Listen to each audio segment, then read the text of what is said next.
আমার স্বামী এসে 6 মাস যাবত নিখোঁজ।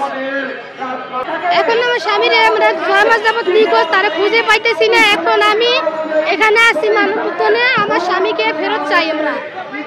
আমার স্বামী কারেন্টের কাজ করতো, তো গাজীর মেলে ওখানে বাতি লাগানোর কথা কয়ে ফোন দিয়ে নিয়ে তারা আর অনেক মানুষ ছিল, তো ওইখানে গেছে আগুন লাগাই দিছে। আমরা লাশ পাই নাই তার, সে বেঁচে আছে না মারা গেছে তা আমরা জানি না। এখন আমরা যতটুকু জানি সে বেঁচে আছে, তার মোবাইলের ফোন বাজে, রিং হয়, তার কলও রিসিভ করে কেউ। তো এখন এতে বোঝা যায় সে কি মারা গেছে না আছে।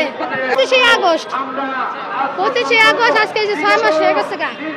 এখন আমরা আইসি আমার স্বামী ফেরত চাই। এই ছোট বাচ্চা নিয়ে আর 2টা সন্তান আছে, নিয়ে তাদের নিয়ে কিভাবে বাঁচবো আমি বলেন। আপনারা আমার একটু দয়া করে একটু হেল্প করেন, আমার স্বামীরে খুঁজে বের করার জন্য একটু হেল্প করেন, আমার সাহায্য করেন আমার একটু। আমার 3 জন সন্তান, 2টা ছেলে 1টা মেয়ে। ফ্যামিলি চলে মানুষের দয়ায়, অন্যান্যরা দয়া করে, অনেক সাহায্য করে, তা দয়া চলে। আমি মানুষের বাসায় একটু একটু কাজকর্ম করি, আর এই বাচ্চা তো কাজ করা সম্ভব না, তাও করি।